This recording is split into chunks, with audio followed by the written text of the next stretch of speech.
अस्सलाम वालेकुम। Programme night addition में हम आपको खुशामदीद कहते हैं। नाज़रीन, पाकिस्तान में कौम को पेट्रोल की कीमतें बढ़ाने पर ऐसा बेवकूफ़ समझ लिया गया है जैसे कोई कुछ जानता ही नहीं है।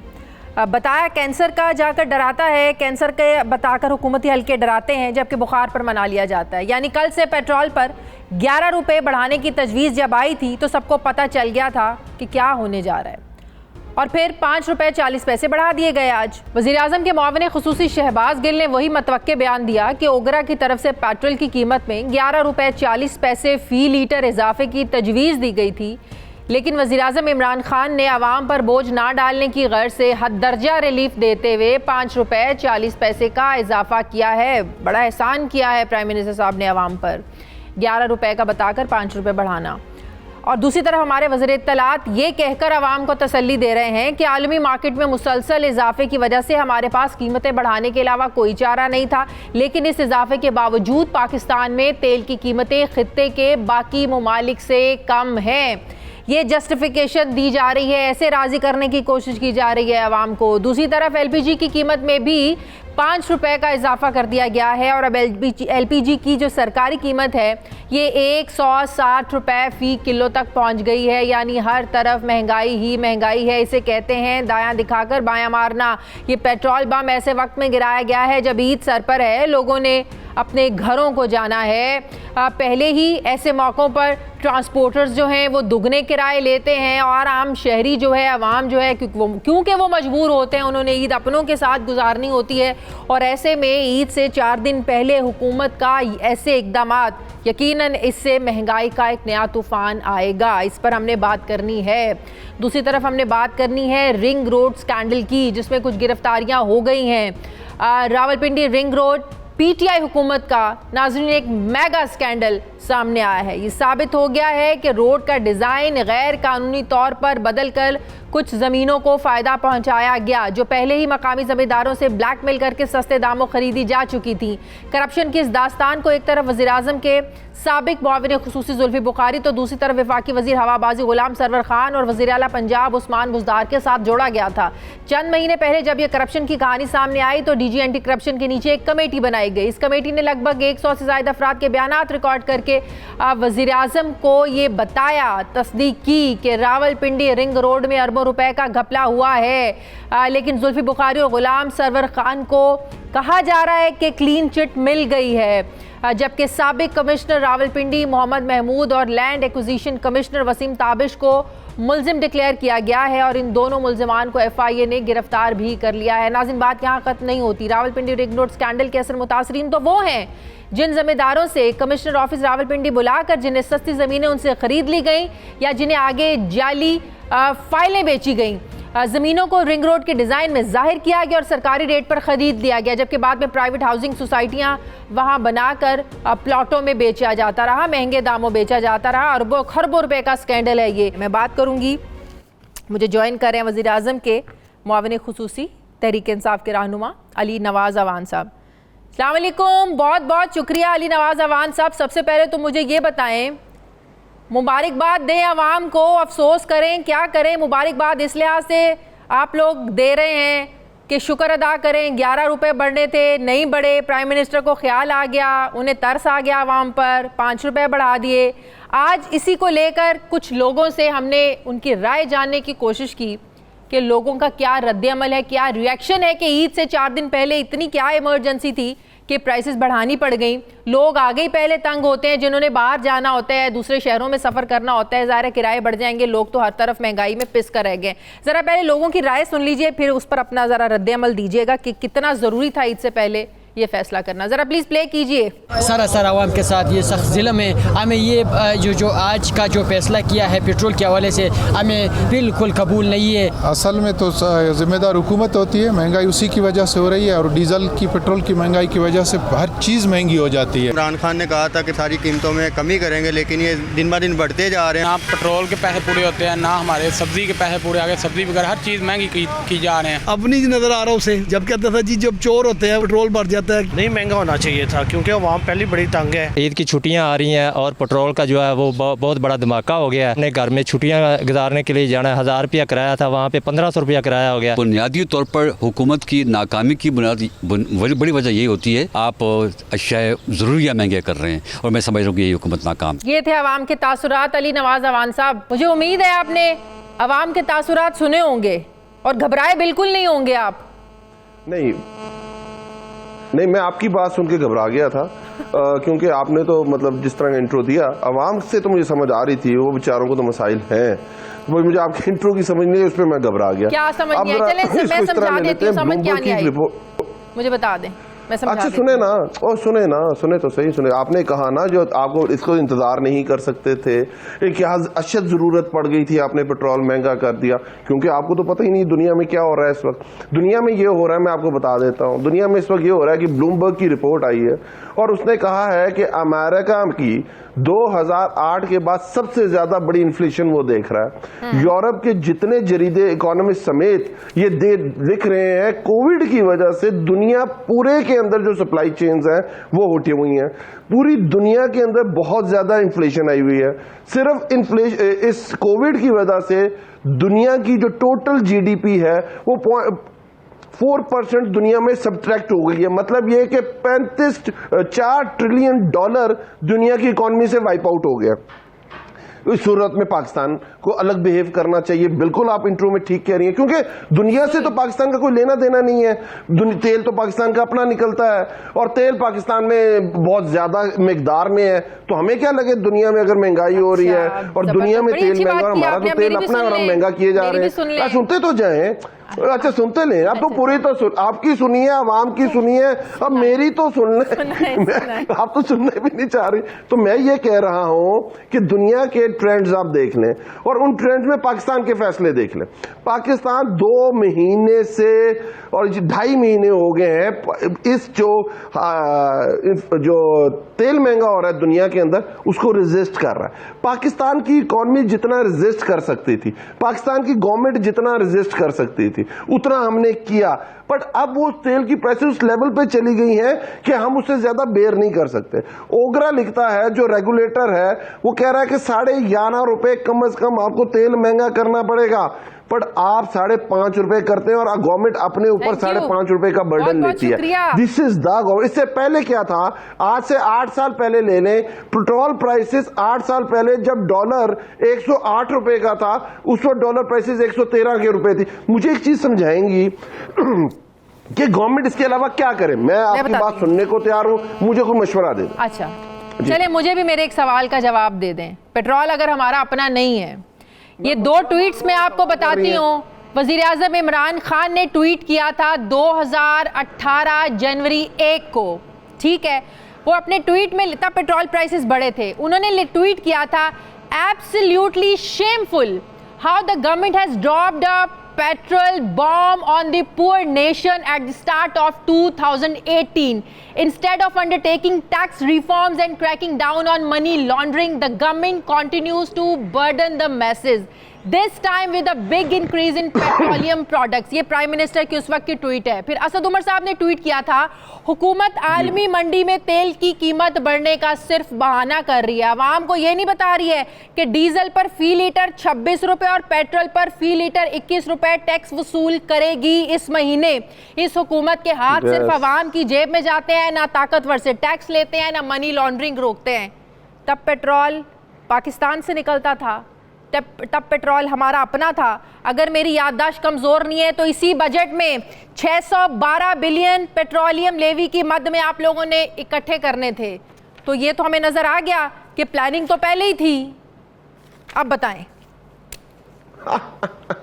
अच्छा, मैंने आपसे मशवरा मांगा था, आपने मुझसे सवाल कर लिया, मैं उसका भी जवाब दे देता हूँ। अभी आपने 2 ट्वीट्स की बात की है, सुने तो सही, 2 ट्वीट्स की आपने बात की और दोनों ट्वीट्स में बड़ी क्लैरिटी के साथ बताया गया है कि आपका जो पीडीएल है और आपका जो सेल टैक्स है उसकी परसेंटेज बता दें। असद उमर के फ्लोर ऑफ द हाउस भी आप गिनवा दें, वो तकरीर सुना दें। और उन्होंने कहा था जब हमारी गवर्नमेंट आएगी, दुनिया में प्राइसेस ऊपर नीचे होती है, बट हम जो पीडीएल है और सेल टैक्स को 17% से ऊपर नहीं जाने देंगे और जो पीडीएल है उसको भी मिनिमाइज रखेंगे।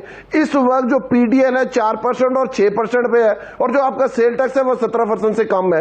दिस इज द रिलीफ जो हमने अपने लोगों से, अपनी आवाम के साथ इलेक्शन में जाने से पहले किया था।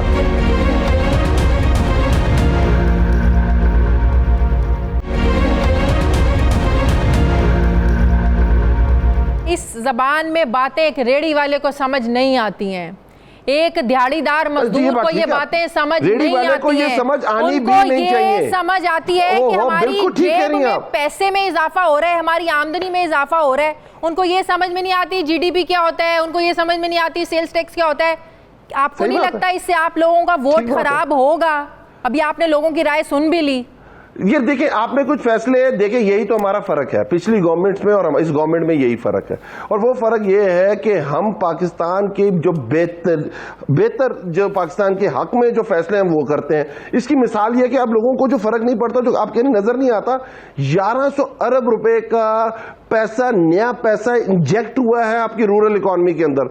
लोगों को नजर आ रहा है कि आपका पर कैपिटा इनकम 1,80,000 से बढ़ के 2,50,000 रुपए के ऊपर चला गया। लोगों को नजर आ रहा है सिर्फ जो 5-4 बड़ी क्रॉप्स आई हैं पाकिस्तान में और उनकी जो एक्सपोर्ट प्राइस बढ़ाई गई है, 1100 अरब रुपया पाकिस्तान की रूरल मार्केट में गया है। जो आपको ऑटोमोबाइल सेक्टर में नजर आता है 7% इंक्रीज में, जो आपको स्टील फैक्टर में नजर आता है 18% हाइक में, जो आपको ट्राइब व्हीलर की सूरत में नजर आता है, जो आपको एक हाथ से दूसरे हाथ, सूरत में नजर आता है, जो आपको सीमेंट की नजर आता है, जो आपको हाउसिंग की सूरत में नजर आता है। और उसके अलावा 10 अरब डॉलर एक नया पाकिस्तान की मार्केट में इंजेक्ट हुआ है जो रिमिटेंसेस की शेप में है। ये वो इत्मीनाद है फॉरेन जो हमारे पाकिस्तानी जो दुनिया के मुख्तलिफ हिस्सों में रहते हैं इस गवर्नमेंट के ऊपर। 10 अरब डॉलर जब पूरी दुनिया कह रही थी पाकिस्तान कोविड से नहीं निकल सकेगा, जब पूरी दुनिया कह रही थी कि पाकिस्तान की रिमिटेंसेस कम होगी, जब पूरी दुनिया बाशमूल हमारे एंकर ये कह रहे थे कि पाकिस्तान में ग्रोथ अब नहीं हो सकती, उस वक्त में यकीनन इसका जवाब मिलेगा 2023 के इलेक्शंस में, आजाद कश्मीर के इलेक्शन में। इंशाल्लाह बहुत होगा, अच्छा मिलेगा। और इंशाल्लाह हमारे बारे में केपीके में भी आप लोग सब यही कहते थे, अगर कुछ गड़बड़ हो मेजॉरिटी लेके आए हैं, अगली दफा भी आप ये देखेंगे। अगर कोई ट्रेंड चेंज हो गया आजाद कश्मीर में तो यकीनन आप लोगों के ये इकदामात होंगे। आपको मैं बता रहा हूँ 2/3 मेजॉरिटी लेने जा रहे हैं हम कश्मीर में। चले, let's see, hope for the best. आगे बढ़ते हैं जी, थैंक यू।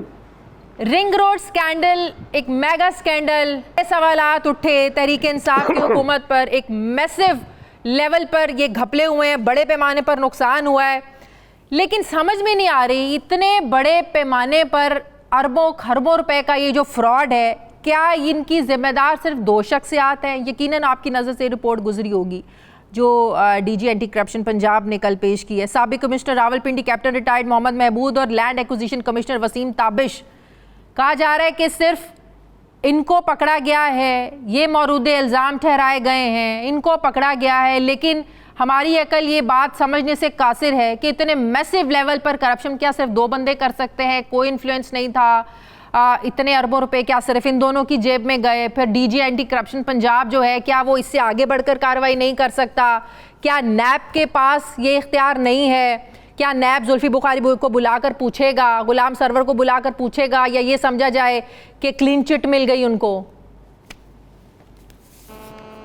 अच्छा, पहले आपने जो कहा कि बहुत सवाल उठे, बहुत सवाल नहीं उठे। हमने ये सवाल खुद उठाया था। ये तरीके इंसाफ की वो गवर्नमेंट है ये कोई इन्वेस्टिगेटिव जर्नलिज्म के थ्रू ये बात नहीं हुई थी, कोई ये स्कैंडल अनअर्थ नहीं किया था किसी ने। ये प्राइम मिनिस्टर ने एक सूमोटो लिया था, उनके सामने एक खबर आई थी, उनको किसी से फीडबैक आई थी कि इसमें मसाइल हैं, रिंग रोड जो पिंडी की जो रिंग रोड है इसके अंदर मसाइल आ रहे हैं, और उन्होंने उसके ऊपर सूमोटो लिया और उसकी सामने रखते हुए जिन लोगों को वो उसके अंदर जिनका कोई ताल्लुक नजर आ रहा था उन लोगों ने, या वो किसी इंक्वायरी के ऊपर कोई असरअंदाज हो सकते थे, उन लोगों ने रिजाइन कर दिया। पूरी शफाफ एक इंक्वायरी हुई, उसकी रिपोर्ट आई, लोग अरेस्ट हुए, जिन लोगों को क्लीन चिट मिली वो आपके सामने है। ये तरीकाकार है, दुनिया में इस तरह होता है, पाकिस्तान में इस तरह नहीं होता था। पाकिस्तान में मोटरवेज बनी, पाकिस्तान के अंदर जो आप मोटरवे पे लाहौर ट्रेवल करते हैं, आप जीटी रोड अगर 2 284 किलोमीटर है, तो मोटरवे 364 किलोमीटर क्यों है? क्यों उसके अंदर चक्री डाल दिया गया? क्यों उसके अंदर चकवाट डाल दिया गया? क्यों हमें वो कलर कहार की पहाड़ियों से गुजर के जाना? किसी ने आज तक उस गवर्नमेंट ने प्रोब नहीं किया, कुछ नहीं हुआ।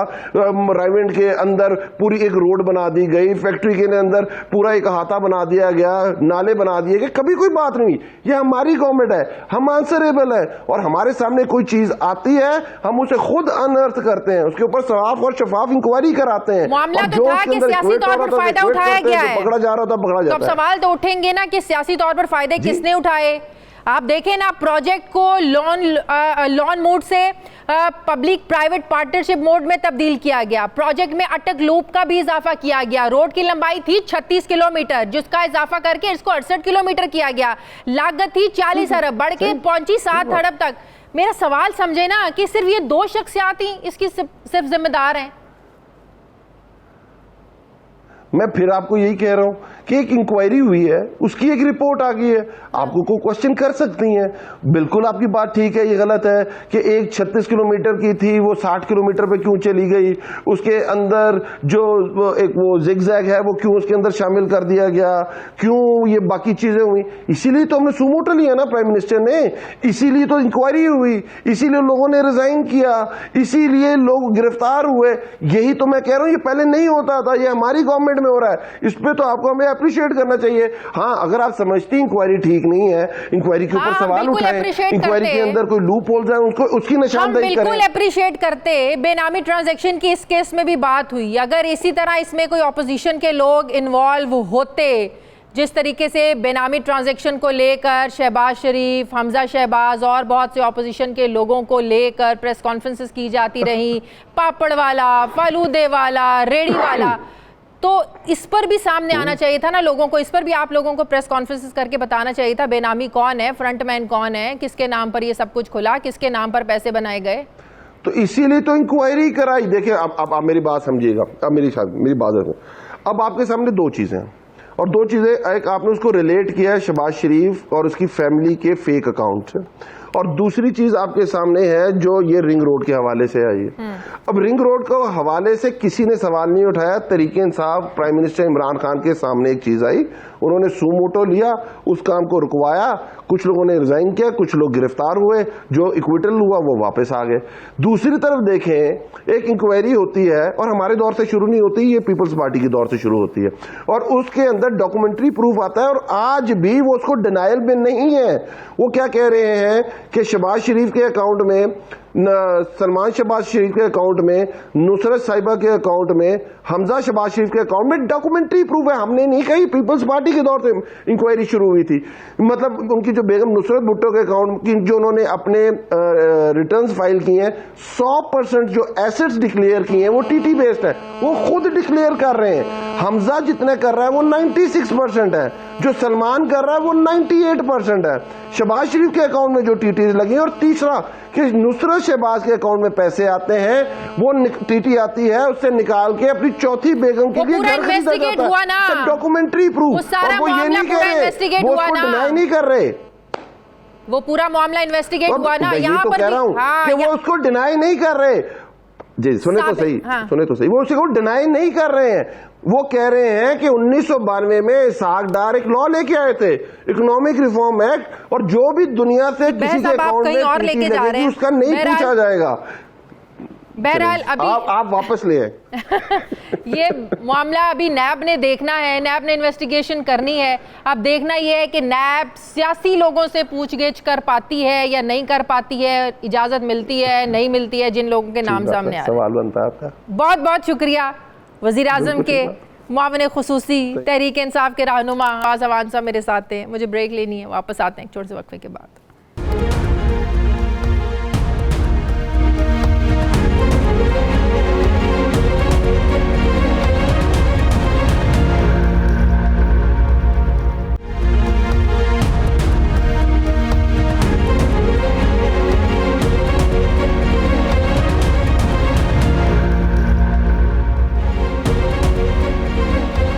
ब्रेक के बाद एक बार फिर से आपको खुशामदीद कहते हैं। नाज़रीन, अफ़गानिस्तान में जो सूरत हाल है, खाना जंगी के खदशात बढ़ रहे हैं, जिसका यकीनन असर हमसाया ममालिक पर पड़ेगा। अमेरिका के अफगानिस्तान से निकलने के बाद जहां तालिबान तेज़ी से कब्जा कर रहे हैं, वहीं जो आलमी ताकतें हैं वो भी इस खित्ते के ऊपर नजरें जमाए बैठी हैं और अफगानिस्तान हुकूमत को तालिबान की पेशकदमी रोकने के लिए तैयार किया जा रहा है। आज वज़ीर-ए-आज़म इमरान खान ने उज़्बेकिस्तान की सरजमीन पर अफगान पीस प्रोसेस पर जोर देते हुए ये उम्मीद जाहिर की कि अफगानिस्तान में अमन से दोनों ममालिक को फ़ायदा होगा। प्राइम मिनिस्टर ने क्या कहा, ज़रा सुनिए। We are all very anxious. I know as President and I know from my conversations with the President last time, the President is very keen. We in Pakistan are extremely keen that there is peace in Afghanistan, and we are all hoping for a political settlement taking place in Afghanistan so that our connectivity through Afghanistan for both the countries would be mutually beneficial for all of us, for the business community. It will raise the standard of living in both the countries. दूसरी तरफ पाकिस्तान में अफ़गानिस्तान अमन के लिए 17 से 19 जुलाई को एक conference का एहतमाम भी किया है, जिसके लिए वज़ीर-ए-आज़म इमरान खान ने साबिक़ अफ़गान सदर हामिद कारज़ई को भी फ़ोन करके दावत दी है। हमारे वज़ीर ख़ारजा शाह महमूद कुरैशी इस वक्त ताशकंद में वज़ीर-ए-आज़म के साथ है। वो भी अफ़गानिस्तान को लेकर ये बात कहते आए हैं कि अगर तालिबान और अफ़गान फोर्सेस के दरमियान लड़ाई हुई तो बहुत खून बहेगा।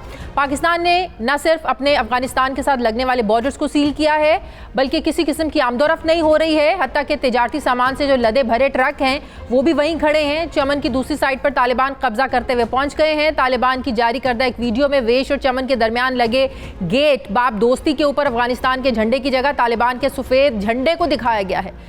भारत इस सारी सूरत हाल में सबसे बड़ा खुद साख्ता स्टेक होल्डर बना हुआ है, जिसका बज़ाहिर बॉर्डर भी अफगानिस्तान के साथ नहीं लगता। फिर भी अफगान फोर्सेस तालिबान के खिलाफ जंग लड़ने के लिए भारत से मदद लेने की बात करती हैं। यही नहीं, चंद रोज पहले भारत ने खुफिया तौर पर असलह बारूद से भरे तैयारे अफगान फोर्सेस को भिजवाए। लिहाजा जहां तालिबान दावा कर रहे हैं कि उन्होंने 85% इलाकों पर कब्जा कर लिया है, वहीं अफगान हुकूमत उन्हें रोकने के लिए अपनी जंगी तैयारियों में लगी हुई है। क्या हालात खाना जंगी की तरफ जाते हुए नज़र आ रहे हैं, मैं बात करूंगी। मुझे ज्वाइन कर रहे हैं दिफाई तज्जियाकार जनरल रिटायर्ड अमजद शुएब साहब। अस्सलाम वालेकुम, बहुत बहुत शुक्रिया जनरल साहब आपका। जनरल साहब, भारत में तैनात अफगान सफ़ीर एक तरफ भारत से अस्करी मदद लेने का एतराफ़ करते हैं, दूसरी तरफ ये कहते हैं कि अगर तालिबान से बातचीत नाकाम होती है तो भारत से फ़ौजी इमदाद तलब कर सकते हैं, ये अफगान सफ़ीर कह रहे हैं। और अफगान फ़ज़ाइया को तालिबान के ख़िलाफ़ भारत की मदद की अगर ज़रूरत हुई तो मदद भी ली जाएगी। अफगान पायलट्स को ट्रेनिंग की भी ज़रूरत होगी जो भारत ट्रेनिंग दे सकता है। सर, ये कितनी ख़तरनाक सूरत हाल है। भारत को एक बार फिर से मौका मिलेगा साजिशें करने का, प्रोपेगेंडा करने का, और ये बात किसी से ढकी छुपी नहीं है कि माजी में हमेशा भारत अफगानिस्तान की सरजमीन को पाकिस्तान के खिलाफ इस्तेमाल करता है। एक बार फिर से भारत को मौका मिल रहा है। बिस्मिल्लाहिर्रहमानिर्रहीम। देखिए, अब सूरत हाल मुख्तलिफ है। भारत जो कुछ पहले करता रहा है वो अमेरिका की अम्ब्रेला के नीचे उनकी गोद में बैठ के ये सब कुछ किया और उनको एक तरह का तहफ़्फ़ुज़ हासिल था, क्योंकि अमेरिका की एक खामोश हमायत थी उनके साथ। जो अमेरिका के निकल जाने के बाद सूरत हाल बदल चुकी है। अब अगर ये कोई कहे कि भारत अपनी फौजें भेज देगा वहां पे, वो कहते हैं ये मदद मांग सकते हैं, तो भारत सवाल ही पैदा नहीं होता कि वहां पे अपने सिपाहियों को मरने के लिए भेजे। जिस जंग में 20 साल तक अमेरिका, नेटो, 40 मुल्क मिले हुए थे, रिसोर्सेज की कोई कमी नहीं, अरबों डॉलर खर्च किए, बेहतरीन इक्विपमेंट दुनिया का सबसे अच्छा, तो 20 साल बाद आखिर निकलना पड़ा वहां से और कोई भी नतीजा हासिल ना हो। लेकिन भारत के भी तो बड़े स्टेक्स हैं। भारत ने भी तो अरबों डॉलर की सरमायाकारी वहां पे इन्वेस्टमेंट की हुई है जो उसको डूबती हुई नजर आ रही है। वो डूबेगी, उसमें भारत ये नहीं कर सकता कि जाके वहां पे अपने ट्रुप्स भेज के तो इनकी मदद करे, वो उसके लिए मुमकिन नहीं है, क्योंकि ट्रुप्स भेजने में उसके ट्रुप्स भी उसी तरह फंस जाएंगे जिस तरह के अमेरिकन फंसे रहे हैं वहां पे, या और भी जो भी ताकतें आती नहीं है वहां पे। हाँ, अलबत्ता भारत हो सकता है अगर वहां पे ये काबुल एयरफील्ड या कोई ऐसी एयरफील्ड वहां पे मौजूद रहे इनके कब्जे में, यानी उसमें इंटरनेशनल फोर्सेस के कब्जे में हो, तो हो सकता है भारत अपने कुछ जहाज वगैरह भेज के कोई बॉम्बिंग शॉम्बिंग का काम करे।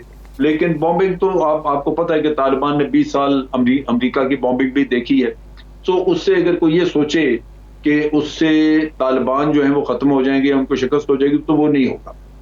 अलबत्ता जो भारत काम करेगा, जिसका मुझे अंदाजा है, वो ये है कि भारत चाहेगा कि अफगानिस्तान में स्टेबिलिटी ना आए, अमन ना आए। अगर अमन आता है तो वो सिर्फ अशरफ गनी ही सदर हो तो अमन आए, और अगर अशरफ गनी नहीं रह सकता तो फिर कोई भी ना रहे।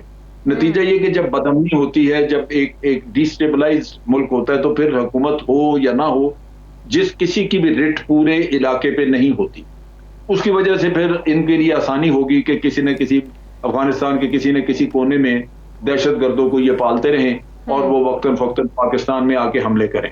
सो भारत ये जो उसका एक्चुअल मकसद था, वो जो $3 अरब कहते हैं लगाया, वो तो एक बहाना है। भारत को अफगानिस्तान जो कि एक मुसलमान मुल्क है, उससे क्या मोहब्बत हो सकती है उसके अपने मुल्क में। भारत में आप देखिए मुसलमान कितने जलील हो रहे हैं, मुसलमानों को जो हाल किया वो उसमें, उससे तो मुसलमानों से नफरत है, मोहब्बत वाली तो बात ही कोई नहीं है। सही सही। तो अफगानिस्तान पे मेहरबानी सारी थी पाकिस्तान को डिस्टेबलाइज करने के लिए, पाकिस्तान को ब्लीड करने के लिए, ये था सारा। तो वो अगर उसको मिल जाए वहां पे कि टेररिज्म करा सके, वो वहां से 20 साल कुछ हासिल ना करने के बाद भी जंग शुरू करने वाला अमरीकी सदर जब ये कहे कि अफगानिस्तान से फौजी इनखला एक गलती है, ये मैं बात कर रही हूँ साबिक अमरीकी सदर जॉर्ज बुश की। जी, जॉर्ज बुश ने कहा। जी, तो इसको क्या समझा जाए? 20 साल के बाद अगर आपको कुछ नहीं मिला, आप साल 2 साल और ठहर जाते, क्या मिलना था आपको? नहीं, कुछ भी नहीं मिलना था। देखिए, ये एक असेसमेंट है जो आज के सदर ने, जो बाइडेन ने और स्टेट डिपार्टमेंट ने, पेंटागन ने मिलके की, और वो इस पे इत्तेफाक राय हुआ कि 20 साल में अगर हम कोई चीज बदल नहीं सके वहां पे, हमने कहा था जी नेशन बिल्डिंग करेंगे, वो नहीं हो सकी। हमने कहा था कि खवातीन के हुकूक, तो वो हम बड़े मार्जिनल चेंज ला सके, वो कोई ऐसी बहुत बड़ी इनकलाबी तब्दीली नहीं आ गई वहां पे। जमहूरियत है तो वो लूली लंगड़ी इस वजह से कि अमेरिकन इन्फ्लुएंस में कुछ वोटिंग हो जाती है, वरना को आम ट्राइबल सोसाइटी है वो सारे तो जमहूरियत नहीं मानते। और फिर तालिबान मौजूद रहे हैं, तालिबान हैं वहां पे जिनको खत्म करना चाहते थे, वो पहले से कहीं ज्यादा मजबूत हैं। तो इन हालात में जॉर्ज बुश ये कह सकता है अपनी, क्योंकि दूसरी पार्टी से ताल्लुक रखता है, लेकिन ये चीज वाजे है कि ये पूरी एक असेसमेंट करके तो किया गया कि देखें हमने 21 साल हो जाए, 22, 23, बिल आखिर हमने इसी तरह निकलना है, तो क्यों ना आज निकल जाए। सो ये वो फैसला है।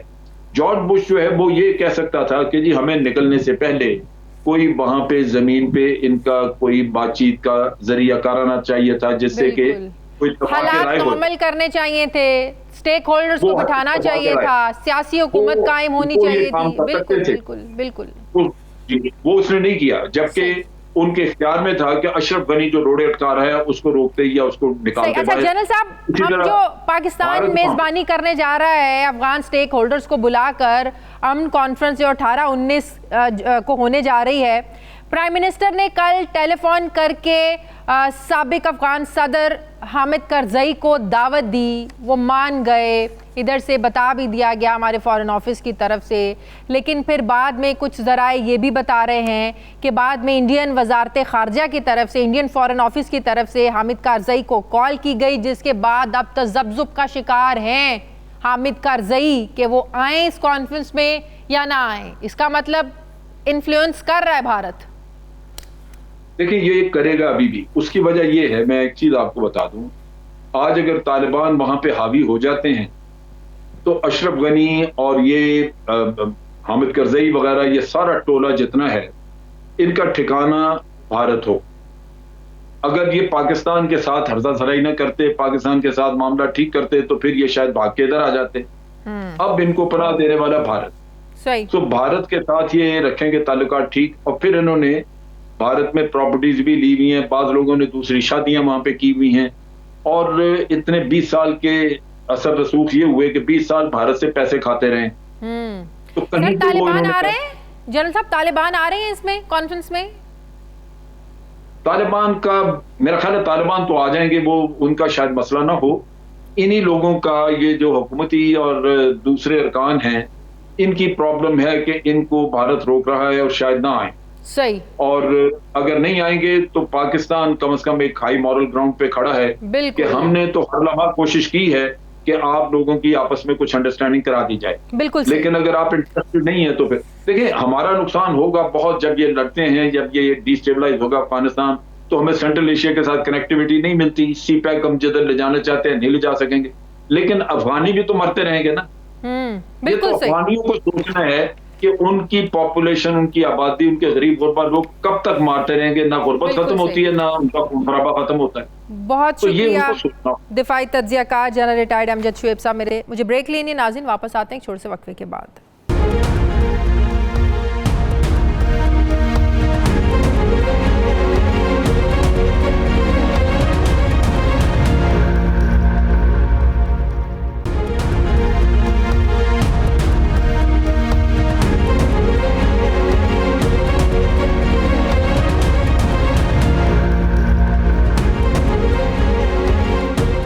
ब्रेक के बाद एक बार फिर से आपको खुशामदीद कहते हैं नाजरीन। कोरोना की चौथी लहर तबाही मचा सकती है। एनसीओसी ने पूरे पाकिस्तान को खबरदार किया है और ये कहा है कि सूरत हाल दोबारा सख्त लॉकडाउन की तरफ जा सकती है। इस वक्त पाकिस्तान में कोरोना की भारतीय किस्म यानी डेल्टा वायरस मौजूद है। एनसीओसी के सरबराह असद उमर का ये मानना है कि मुल्क भर में केसेस में 5% इजाफा हो चुका है, जिसकी वजह से इस्लामाबाद के मखसूस एरियाज़ में स्मार्ट लॉकडाउन लगा दिया गया है। सिंध हुकूमत ने भी सूबे भर में लॉकडाउन नाफिज करने का फैसला किया है। इस वक्त तकरीबन 4 मोहल्लिक किस्में दुनिया के मुख्तलिफ ममालिक में लोगों की जानें ले रही हैं। अब तक कोरोना की वजह से 40 लाख के करीब अमवात हो चुकी हैं, जबकि 18 करोड़ के लगभग कोरोना मरीज अस्पतालों में दाखिल हैं। स्पेन और यूरोप के दूसरे ममालिक में कोरोना वबा की 5वीं लहर आ रही है, जबकि पाकिस्तान को कोरोना की चौथी लहर का सामना है। फिर ऐसे में सवाल ये पैदा होता है कि हुकूमत ने आज़ाद कश्मीर में इलेक्शन की तैयारी की हुई है, इंतखाबी मुहिम के लिए जल्द से जुलूस हो रहे हैं, बल्कि अब तो वज़ीर आज़म भी आज़ाद कश्मीर जाने के लिए वो भी अब तक शेड्यूल दे चुके हैं। यही नहीं, तलबा के एहतजाज के बावजूद वज़ीर तालीम ने इम्तिहानात कराने का ऐलान भी किया। हुकूमती सतह पर मुख्तलिफ प्रोजेक्ट्स की इफ्तिताही तकारीब भी मुनक्किद हो रही हैं। क्या कोरोना का ख़तरा सिर्फ गरीब आवाम को है जो मजदूरी के लिए घर से निकलता है, या बच्चों को स्कूलों में सिर्फ ख़तरा है? ये हुकूमत कर क्या रही है? क्या जलसे जुलूसों में ये ख़तरात नहीं होते? हुकूमत भी जलसे कर रही है, ऑपोजिशन भी जलसे कर रही है। अगर कोरोना की नई लहर इतनी खौफनाक है तो हुकूमत को आगे बढ़कर ज़िम्मेदारी का मुजाहरा करते हुए क्या मिसाल कायम नहीं करनी चाहिए? दूसरी तरफ आलमी इदारा सेहत ये बताता है कि कोरोना वबा का खात्मा उस वक्त तक मुमकिन नहीं हो जाता कि जब तक दुनिया भर के 70% अफराद को वैक्सीन नहीं लग जाती। लेकिन पाकिस्तान में अभी तक सिर्फ 20% शहरियों ने वैक्सीन लगवाई है। ऐसे में कोरोना की इस चौथी लहर से निपटना कितना मुश्किल हो सकता है, इसी पर मैं बात करूंगी। मुझे ज्वाइन कर रहे हैं chairman prime minister task force बराए science and technology doctor Ataur Rahman साहब। अस्सलाम वालेकुम, बहुत बहुत शुक्रिया डॉक्टर साहब आपका। वालेकुम सलाम। जब कोरोना शुरू हुआ तो किसी को इस बात का अंदाज़ा नहीं था कि पहली के बाद दूसरी लहर, दूसरी के बाद तीसरी, तीसरी के बाद चौथी, और अब यूरोप में तो कह रहे हैं 5वीं भी शुरू हो गई है। किसी को अंदाज़ा नहीं था कि हालात इतने वर्स्ट हो जाएंगे, लोग अपनी जानों से जाएंगे। सर जी, अब चौथी लहर जो पाकिस्तान में बताया जा रहा है, जिसकी वजह इंडियन वेरिएंट बोला जा रहा है, लेकिन सर दूसरी तरफ जब हमें ये बताया जाता है कि ये चौथी लहर इतनी ख़तरनाक है कि जो वैक्सीन लगवाई जा रही है मौजूदा उसका कोई असर नहीं होगा, ख़ास तौर पर साइनोवैक जो चाइनीज़ वैक्सीन है, सर किस हद तक ये बात दुरुस्त है? इससे खदशात और बढ़ जाते हैं। ये बात बिल्कुल दुरुस्त नहीं है कि आप ये वैक्सीन जो है चाइनीज़, इससे बचाव नहीं होगा।